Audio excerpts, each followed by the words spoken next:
mga beshi ko, samahan nyo pala kami maligo sa ilog. Pero bago yan, bibili muna tayo ng makakain. Namiss nyo ba ako mga beshi ko? And yes, mga beshi ko, makakapag-upload na ulit tayo kasi hindi na tayo busy. By the way mga beshi ko, kasama ko nga pala yung isa kong pinsan. Minsan lang kasi umuwi yan kasi malayo yung school niya, kaya naman nagkayayaan kaming maligo sa ilog. Nagsichirya at soft drinks na lang kami guys kasi yan lang yung kaya ng budget namin. As you can see guys, ang putik dito sa lugar namin kasi tag-ulan at saka malayo po kami sa kalsada. Bago pa kayo maboring guys sa video namin, samahan nyo na lang kami papunta sa ilog. And yes guys, magmumotor tayo kasi tamad tayo maglakad. Trip, trip, trip. Yo, Trip lang.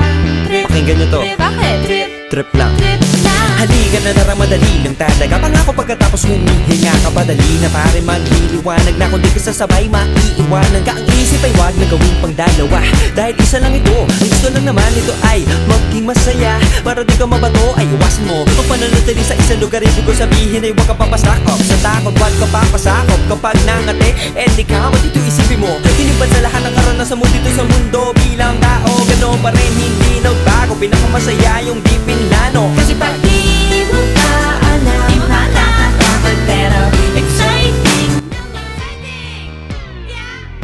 At sa mga oras na to guys, nakarating na po kami.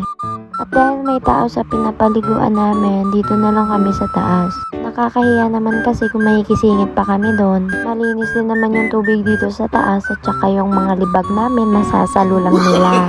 Ano lang din. Yan nga guys, takot na takot yung pinsan ko tumawid kasi daw malakas yung tubig. Eto na siya guys, dito kami maliligo and okay naman siya, maganda naman and gagawa na lang namin ng paraan, tingnan nyo, abangan nyo.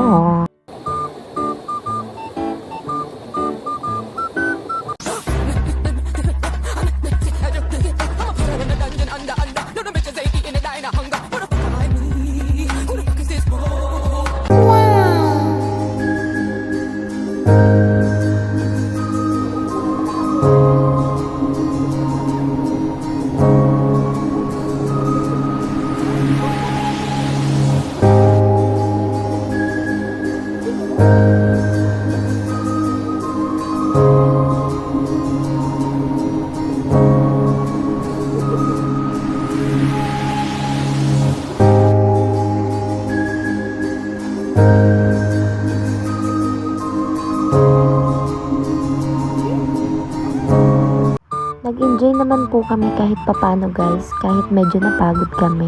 Nag-enjoy kaming umihi sa tubig kasi may sasalo sa baba.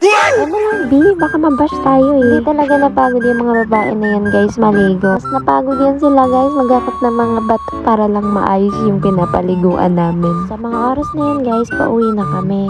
Bago matapos ng video na to guys, syempre huwag kakalimutang mag-like, follow and share. Thank you so much!